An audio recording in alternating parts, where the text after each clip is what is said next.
বাতিল ফিরকা যারা তারা এই সমস্ত সুন্নি সহিহুল আকীদার মুসলমানদেরকে ঈমানকে লণ্ঠন করার জন্য সহজে একটি কথা বলে দেয় যে মাজারে যাওয়া শিরক, মাজারে যাওয়া বেদাত। এই বেদাত আর শিরক শোনার পরে আমরা একদম ভিড়কে যাই। কোরআন শরীফ উঠান, একটি কিতাব আছে, এই কিতাবের নাম হচ্ছে আপনার সচ্চি হিকায়াত। এই কিতাবে লেখা আছে বিখ্যাত একজন পয়গম্বর যিনার জন্য আল্লাহ তাআলা একটি কিতাব দিয়েছিলেন। কিতাবটির নাম হচ্ছে ইনজিল। যে নবীর উপরে কিতাব দিয়েছিলেন ইনজিল, তিনার নাম হযরতে ঈসা আলাইহিস সালাম। ঈসা নবীর নাম শুনেছেন না শুনেননি? ঈসা নবীর নাম শুনেছেন? খুঁটিতে ধাঁধা লাগায়, উঠান তো, খুঁটিতে ধাঁধা ভুলেন না। চোখ বন্ধ মানে ঘুর গেল, মাথা নিচু করা মানে গেল, চোখ বন্ধ করা মানে শেষ। চোখ বন্ধ করেন না, আসছে একদম আজকের স্টেজের বক্তা। বলছিলাম একজন পয়গম্বর যিনার নাম ঈসা আলাইহিস সালাম। ঈসা আলাইহিস সালামের মা যিনি, তিনার নাম হযরতে মারিয়াম রাদিয়াল্লাহু তাআলা আনহা। ঈসা নবীর মায়ের নাম কি বললাম? কি নাম বললাম? মারিয়াম রাদিয়াল্লাহু তাআলা আনহা। একটু মশলা বলে দেয়, মশলা নয়, একটু কথা বলে দেয়। কোরআন শরীফে দেখবে একটি সূরা আছে, সূরাটির নাম সূরায়ে মারিয়াম। সূরাটির নাম কি বললাম? সূরায়ে মারিয়াম।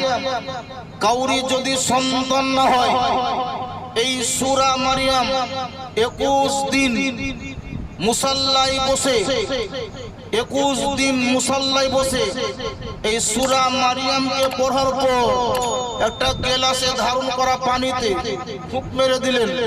21 দিন ফুঁক মারার পর ওই পানিটা যদি আপনি পান করেন, আল্লাহ চাহে তো আপনাকে সন্তানের মা ও বাপ বানিয়ে দেবে। কাউরির শরীর যদি পাতলা খিটখিটা হয়ে যায়, মোটাই না, কেউ যদি সূরা মারিয়ামকে 21 দিন পড়ার পরে শরীরে ফুঁক মেরে দেয় আর ওই গ্লাসে ধারণ করা পানি 21 দিন পড়ার পর পান করে, আল্লাহ চাহে তো তার শরীর সুস্থ এবং স্পষ্ট হয়ে যেতে পারে। বলছিলাম ঈসা নবীর মা যিনার নাম হযরতে মারিয়াম রাদিয়াল্লাহু তাআলা আনহা, হযরতে মারিয়াম রাদিয়াল্লাহু তাআলা আনহার মা, তার মানে ঈসা নবীর নানি, ঈসা নবীর নানি মারিয়াম রাদিয়াল্লাহু তাআলা আনহার মা একদিন আল্লাহকে বলছেন, আল্লাহ এতদিন হয়ে গেল, আজ পর্যন্ত কোনো সন্তান হলো না, ওগো আল্লাহ তুমি আমাকে একটা সন্তানের মা বানিয়ে দাও। মারিয়াম রাদিয়াল্লাহু তাআলা আনহার মা আল্লাহকে বললেন, আল্লাহ তুমি যদি আমাকে একটা সন্তান দাও, সেই সন্তানটি ছেলেই হোক অথবা মেয়েই হোক, যেই হবে না হোক না কেন, তাকে আমি তোমার মসজিদে সেবা করার জন্য হেবা করে দেব। এই মানব করলেন কে? ঈসা নবীর নানি মারিয়াম রাদিয়াল্লাহু তাআলা আনহার মা। মারিয়াম রাদিয়াল্লাহু তাআলা আনহার জন্মের পূর্বে আল্লাহর কাছে আবেদন করলে, রব্বুল আলামিন আপনি তুমি আমাকে মা বানিয়ে দাও। সন্তান যদি একবার একটা হয়ে যায়, ছেলে হোক আর মেয়ে হোক না কেন, তোমার ঘর মসজিদের সেবা করার জন্য আমি তাকে হেবা করে ছেড়ে দেব।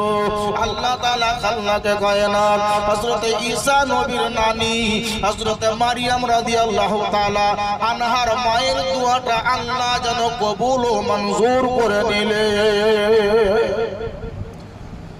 এতদিন হয়ে গেল সন্তান হয়নি, যখনই আল্লাহর কাছে মানত করলে রব্বুল আলামিন সন্তান যদি হয় তো মসজিদে আমি হেবা করে দেব। আল্লাহ দোয়া কবুল করলেন, সন্তান জন্ম ধারণ করলো গর্ভের মাঝে। সন্তান 10 মাস 10 দিন গর্ভে লালিত পালিত হলো, আল্লাহর হুকুম হলো, দুনিয়ায় যার আবির্ভাব ঘটলো, উনি মানত করেছিলেন, দোয়া চেয়েছিলেন, ওগো রব্বুল আলামিন খাল্লাকে কায়নাত, আমি যদি সন্তানের মা হতে পারি, আমি তোমার মসজিদে সেবা করার জন্য আমি হেবা করে দেব। এটাই ছিল তিনাদের জন্য মানত। ও বেরাদান ইসলাম মুআজ্জাজ সামাইনে কেরাম, তদানীন কালে কেউ যদি কিছু মানত করেছে, কেউ বলেছে আল্লাহ আমি 3টা রোজা করব, কেউ বলেছে আল্লাহ আমি নফল নামাজ পড়ব, ওগো রব্বুল আলামিন আমার এই কাজটা যদি হয়ে যায় আমি 10 দিন ধরে রোজা করব, কেউ তো বলেছে নফল নামাজ পড়ব, কেউ তো বলেছে দান খায়রাত করব। এইরকম ছিল তিনাদের মানত। আর আল্লাহ রাব্বুল আলামিন খাল্লাকে কায়নাত তিনাদের দোয়াকে অবশ্যই আল্লাহ কবুল ও মঞ্জুর করেছে। এখন আমাদের মানত দেখেন, আমাদের মানত মনে রাগ দুঃখ করবেন না। সাপোজ ধরেন কাউরির বাড়ির কোনো বহুর বেটা বিটি কিছু হয় না,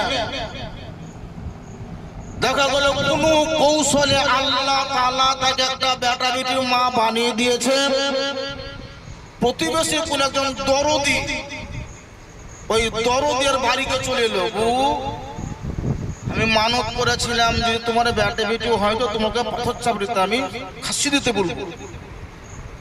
বেটা বেটি হলো কার, আর মানত করেছে যদি তোমার সন্তান হয় তো তোমাকে পাথর চাপড়িতে 2টা মুরগ দেওয়া করাবো। অন্য জুনা মানত করলো, আর অন্য জুনা মানত যদি না করে আরো তো মানত করলো যে পাথর চাপড়িটা খাসি দেব, রূপরামপুর সাওয়াল বাবার মাঝের 2টা মোরগ দেব।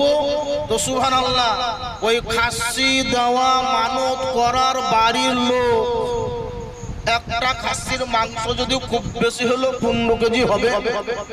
বাস ভাড়া করে আছে, ও বাস ভাড়া, এই বাস ভাড়া করি বিহাইকে ফোন করছে, বিহাই কোথায় আছেন? তো মাঠে। বিহাই একটা কথা বলছিলাম, আমার একটা ওই মানত করেছিলাম পাথর চাপড়িতে, তো শুক্রবারের দিন যাব, খুব ভালো দিন, ওইখানে নামাজটাও পড়া হবে, খুব নেকি পাবে, খুব নেকি পাবে। আচ্ছা বলেন, মুসাফির যারা তাদের জন্য কি জুম্মা নামাজ পড়তে হয়? কোন আলেমকে জিজ্ঞাসা করেছেন যে মুসাফিরের জন্য জুম্মা নামাজ আছে না নাই? জিজ্ঞাসা করলেন না।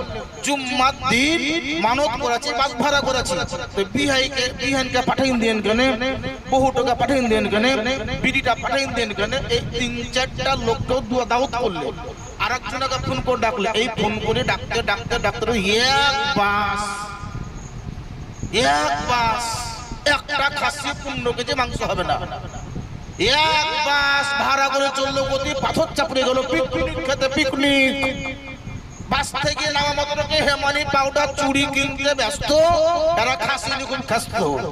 বলছিলাম মানত হযরত মারিয়াম রাদিয়াল্লাহু তাআলা আনহার মা মানত আল্লাহ যদি একটা সন্তান দাও, আমার সন্তানটা তোমার মসজিদে আমি হেবা করে দেব। সন্তান হলো হযরত মারিয়াম রাদিয়াল্লাহু তাআলা আনহার মা মারিয়ামকে একটা সাদা কাপড়ে ঢেকে আঁচলের ভিতরে রেখে যেই মসজিদে হেবা করব বলে উনি নিয়ে গেছিলেন, ওই মসজিদের দরজার বাইরে তিনি দাঁড়িয়ে আছেন। অনেকে পানি পড়ার জন্য যায় ইমাম সাহেবের কাছে ফুঁক নেওয়ার জন্য।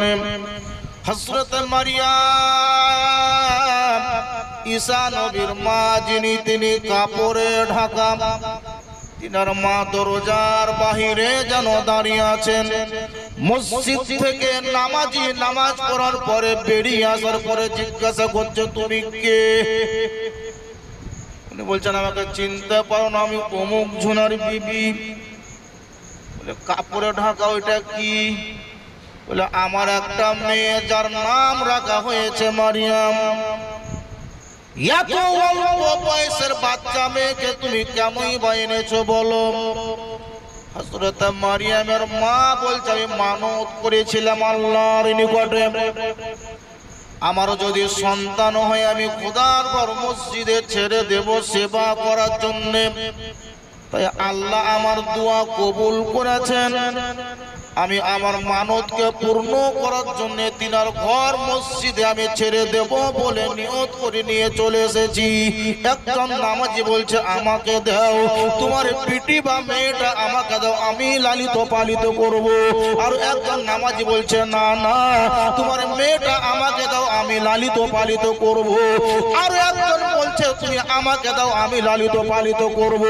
তদানীকালে মসজিদের মোতওয়াল্লি যিনি ছিলেন তিনি একজন আল্লাহর নবী, তিনি আল্লাহর একজন পয়গম্বর, যিনার জিকির আল্লাহ কোরআন শরীফের মধ্যেই লিখে দিয়েছেন, যিনার নাম হলো হযরত জাকারিয়া আলাইহিস সালাম।